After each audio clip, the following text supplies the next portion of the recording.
Can you hear me?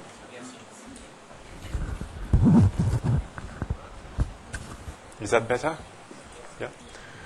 Okay, thank you, Peter, for the introduction. I have plenty of slides on the website. I won't present all of them today. If you have any questions, we can discuss about the details separately afterwards based on these slides. So,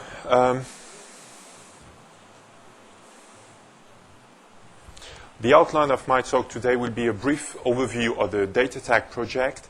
Then I'll discuss problems with TCP in data-intensive grids. I'll describe two solutions to this problem, one called scalable TCP and another one called grid DT, and conclude with future work. So the data tag project is a European-funded project involving several members. We have CERN, to which I'm affiliated.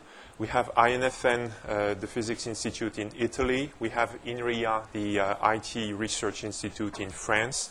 We have PPARC, which is an overlay research structure in particle physics in the UK.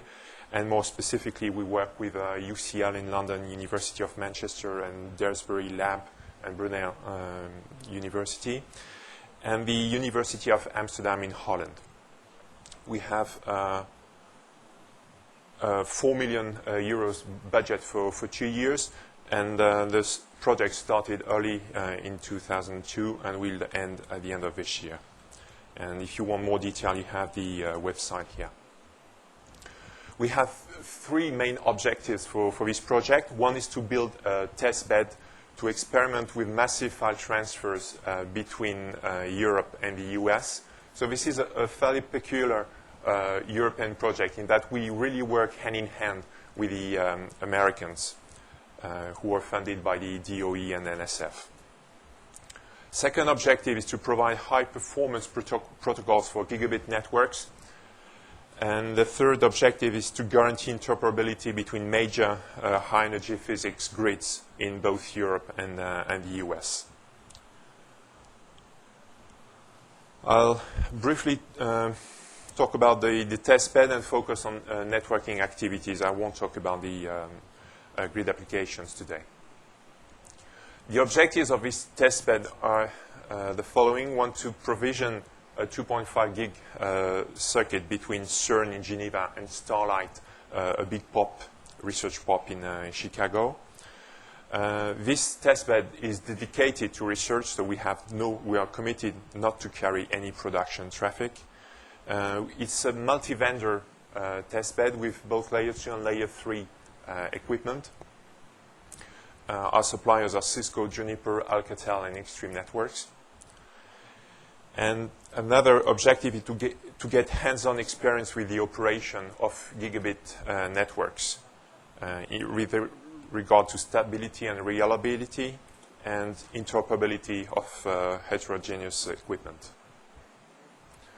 The testbed is operational since August 2002. It's initially provisioned by KPN Quest, and like everyone else, we had to change. So it's now provisioned by Deutsche Telekom. We have high-end PC servers on both sides of the Atlantic. So the figures are the aggregated value on both sides.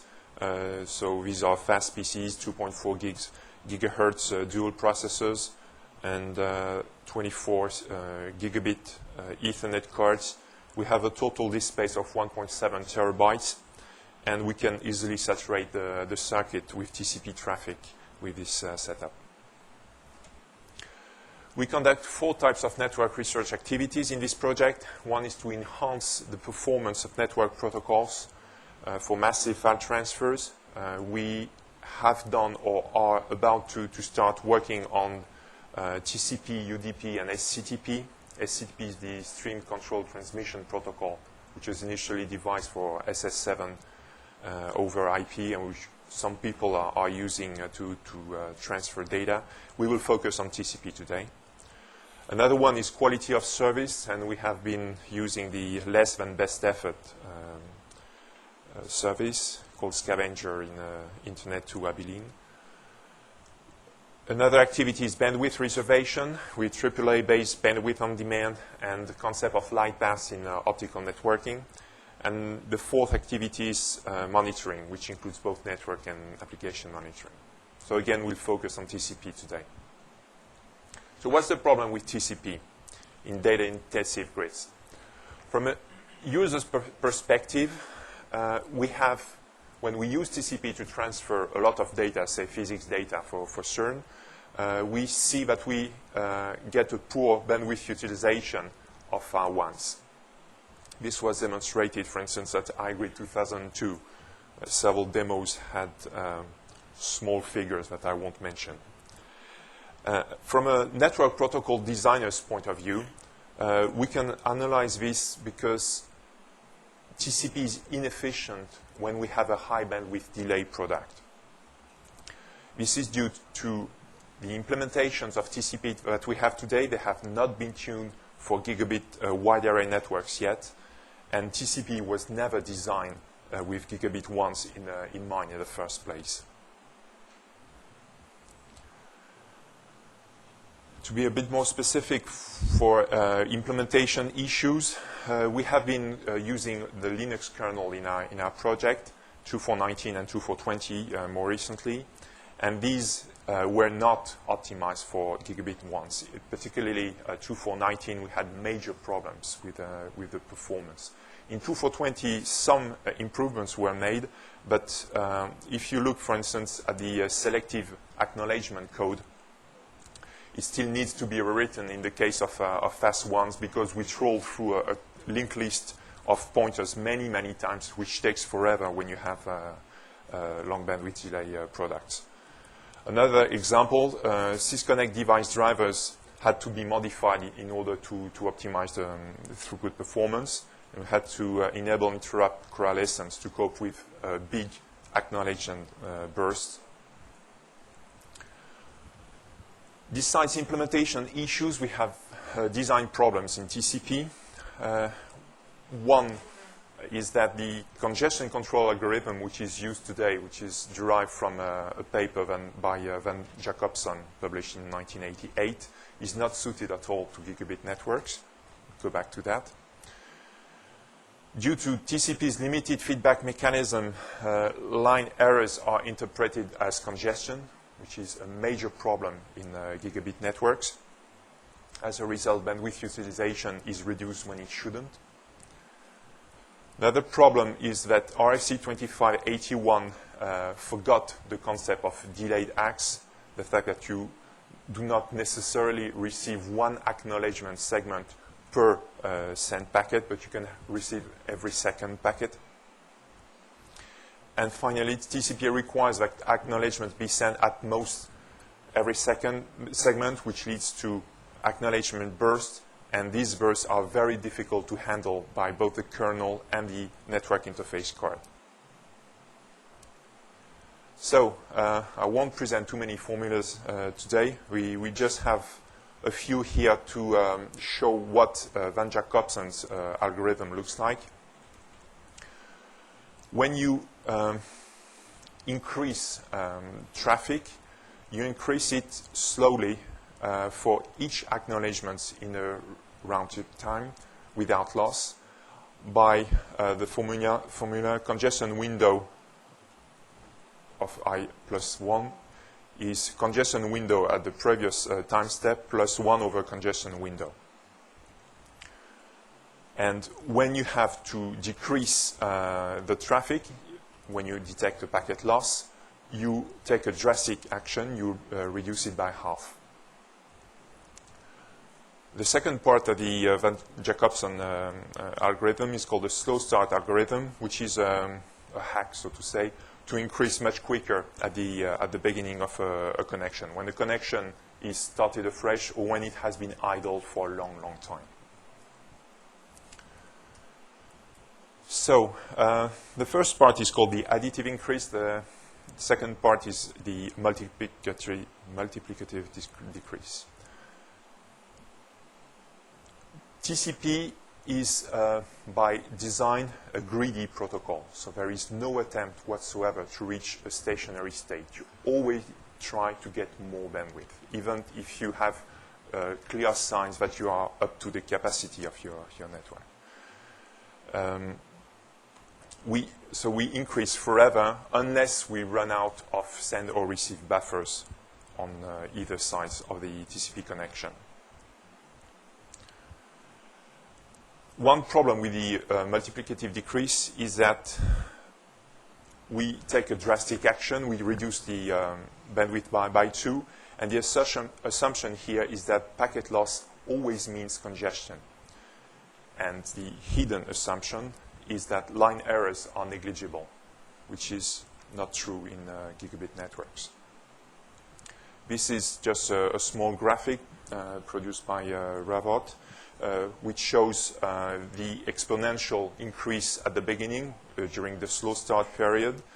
And once you reach slow start threshold, which is set in different ways, then you change your use scheme. You use another algorithm called congestion avoidance, which very slowly increases additively. As you can see, the line is not really parallel to the x-axis, but increases extremely slowly.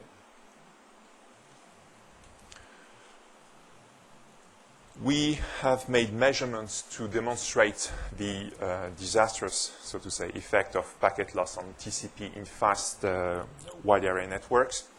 In that case, we have a capacity of 1 gigabit per second, maximum segment size of 1460 bytes, which is typical of Ethernet segment.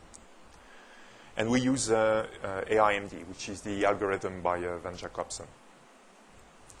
And you can see this sawtooth effect here, where we regularly fall back to about half. There are a few exceptions here. We don't have some on these diagrams, which are due to local effects on the local bus of the due to the ACK burst that I mentioned before. TCP should react to congestion instead of packet loss. This is what we have highlighted during our initial work. TCP is more sensitive to packet loss in wide area networks than in local area networks, particularly when the congestion window is large. So after making some measurements, we try to characterize a bit more theoretically what is going on. We define a concept called responsiveness, which measures how quickly we go back to normal, so to say, so to using the network link at full capacity after experiencing a packet loss. In other words, this is the loss recovery time when a loss occurs precisely when the bandwidth utilization is equal to the network link capacity. And the interesting thing here is that we see that the responsiveness is proportional to RTT squared. So when we have long distance wide area networks, which is what we are interested in this project, we increase with RTT squared. Inc is the increment size. This is usually equal to the MSS, so that's 1460 bytes in our case. So you can see the blue curve at the bottom for 622 megabits per second, the purple line for 2.5 gig, which is what we have now, and the red line curve for 10 gig, which is what we hope to have at a future point in time. So let's put figures on these to see what went wrong between when Jacobson designed his algorithm and what we have today. Back in 1988, a typical wide area network had a capacity of 9.6 kilobit per second, and a typical local area network had a capacity of 10 megabits per second. In the really pessimistic scenario, the maximum RTT in those days was 40 milliseconds for a wide area network and 20 milliseconds for local area networks. Most LANs operated with much shorter RTTs. In that case, the responsiveness is less than a millisecond for a 1 and 150 milliseconds for a local area network. So both figures are perfectly acceptable to the end user. If we consider the typical local area network of today, which operates at 100 megabits per second, this time the responsiveness is still about 100 milliseconds, which is perfectly acceptable, and the number of segments that we have to send before reaching the full capacity again is only 20, which is perfectly okay. If we consider the fast wide area networks of interest to the grid people, the RTT that we have between Geneva and Chicago is about 120 milliseconds. So that's the three bottom rows have this value. And we show what happens with different capacities, 622, 2.5 gig, and 10 gig. And you can see that the responsiveness increases dramatically from 6 minutes to 23 minutes to an hour and a half. So obviously, when we plan for 10 gig networks in the near future, a responsiveness of an hour and a half, so it means it takes an hour and a half to recover from a single packet loss, is unacceptable. Another theoretical analysis point which is worth mentioning here is if you take into account the requirements on the acceptable linear rates that you have for different throughputs. And with an RTT of 120 milliseconds and an MTU of 1500 bytes, so that's an NMSS of 1460, with a throughput of 10 megabits per second, the required bit loss rate is 10 to the minus 8th. The required packet loss rate, so assuming we have these large packets, 1500 bytes, is 10 to the minus 4th. And as you increase the throughput, you can see that these figures become wilder and wilder. Like with 2.5 gig, we require a bit loss rate of 10 to the minus 13, and with a 10 gig throughput, we require 10 to the minus 14, which is not possible today. So in other words, with the current AIMD algorithm, we simply can't use the 10 gig link as expected to full capacity. So what can we do about it? One possibility is to achieve achieve higher throughputs is to change the AIMD algorithm to recover faster in case of packet loss. Another one is to use larger MTUs, for instance, use jumbo frames at 9K bytes. Another possibility is to set the initial slow start threshold to a better value. I won't go into this, it's a bit complex. The way Linux, OpenBSD, and other kernels handle this is very specific. And another possibility is to avoid losses in the end hosts. And this is an implementation issue. So I'll propose two solutions here, one by Kelly and one by Ravot, which both change the AIMD algorithm. Scalable TCP, which is proposed by Tom Kelly, a student at University of Cambridge who worked for 6 months at CERN. When the congestion window is above a certain threshold that I'll show next, replace the AIMD algorithm with a new one, which says for each acknowledgement in an RTT without loss, you increase the congestion window by a constant, A. And for each window experience a packet loss, you decrease it by the formula congestion window minus B times congestion window. And Tom played with a number of, so he got these equations coming from a control theoretical background. And he saw that these were leading to stable conditions and to a certain degree of fairness in the network. Now, he played at CERN with a number of values for A and B, and came up with a reasonable trade-off for a value of A equals to 0.01 and the value of B equals to 1/8. The advantages of his algorithm is that responsiveness improved dramatically for gigabit networks, as we will show next, and responsiveness becomes independent of capacity, and this corrects a major problem in the Jacobson's algorithm.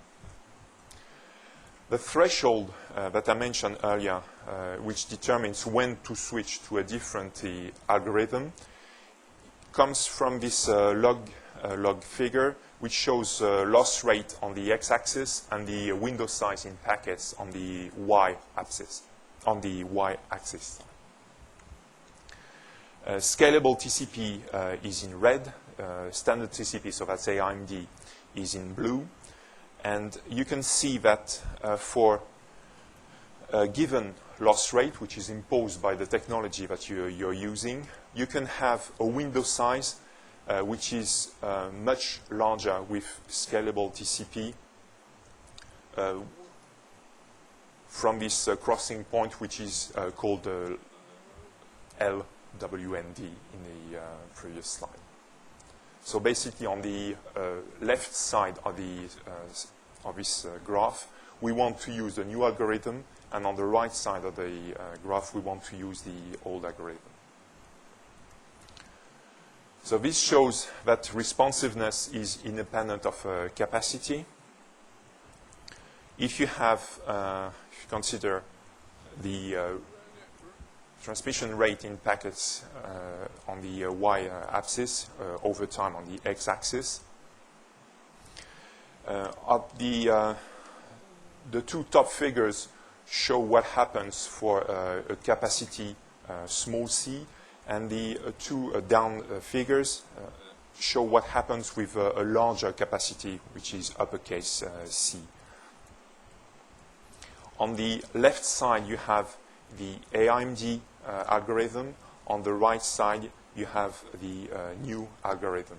And you can see on the left side that you have this bias according to the capacity, that it takes a different time to recover from a single packet loss. On the right side, you can see that you become independent from the capacity. It takes the same time to recover.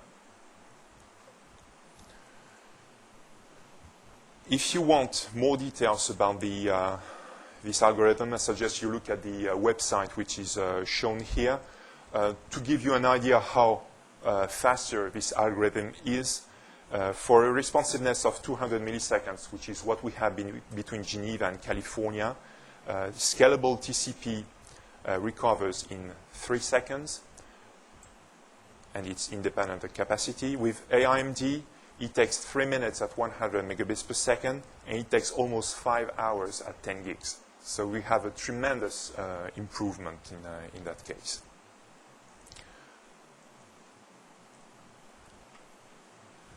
The second solution that I'll present today is by Sylvain Ravotte, who works for Caltech and is physically located at CERN. We devised a scheme called GridDT. So his idea is to change the congestion avoidance algorithm. During the increase phase, instead of increasing by 1 over the previous congestion window, you increase by A over the congestion window. And this, yeah. Here.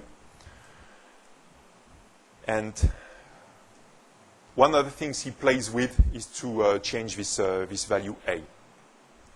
He initially started with static values of A, and then realized that by modifying A dynamically according to the RTT, he could guarantee fairness among TCP connections, provided that different A's met the following condition: A1 over A2 equals to RTT for the first one over RTT for the second one squared.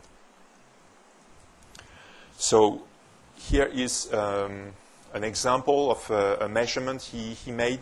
You've got CERN on the left side, you've got Starlight in Chicago in the middle, and you've got Sunnyvale in California at the end. He was transferring TCP streams sharing a 1 gigabit per second bottleneck, and you can see the two concurrent TCP connection. One is shown in blue, and the other one is in red. You can see that there is no fairness at all between these two connections. By using his new algorithm, you can see that more or less the two curves are almost at the same place. You can see the average values in yellow and purple, and they are more or less at the same level.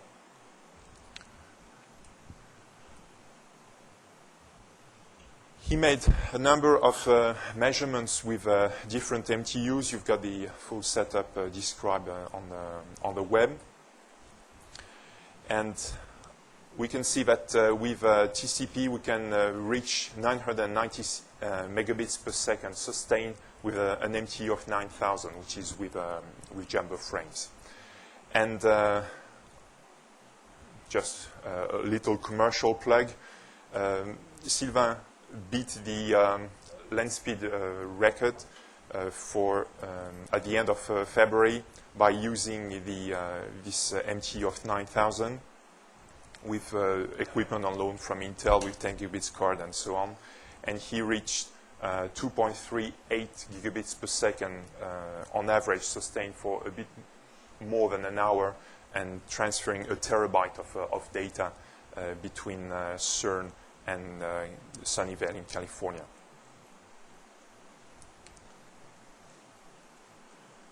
Skip the measurement tools. The delay ACK problems, you can look at it on the website. This has been fixed very recently by Mark Ullman in RFC 3465. This is something that we implemented in our kernel, and which shows you basically increase twice as faster in the sawtooth graph. Related work, Sally Floy has proposed a high-speed TCP, which is an internet draft which has led to many, many efforts throughout the world, in the US, Europe, and elsewhere. Stephen Lowe at Caltech has proposed fast TCP, which also comes from a control theoretic point of view, but takes a different stance at it. Dina Katabi at MIT has proposed XCP, which pushes ECN to even further and makes a drastic change in the TCP header to get more control information, more detailed control information. In the US, you have two major projects, Web 100 and Net 100. And you can also find very relevant information at the PFLDNet 2003 workshop, which was run at CERN in early February. And many papers are available online and deal with these issues of TCP over fast long-distance networks. I'll probably stop here and take questions. Yeah, sorry to hassle you. Okay, speaker. It's just in time. We have time for just one or two because you did start a few minutes after the appointed time. Are there any questions quickly for Jean-Philippe on this? Okay, I think everyone wants lunch. Well, I can say that the workshop at CERN, I'd recommend people look at that, because a lot of people were brought together from all over the world that are working on this, and I think there's a clear effort now, and this sort of stuff is going to hit real applications and real networks rather soon, I think. So I'd like to finish by thanking all of our speakers again for 3 very clear and very good presentations. Thank you very much.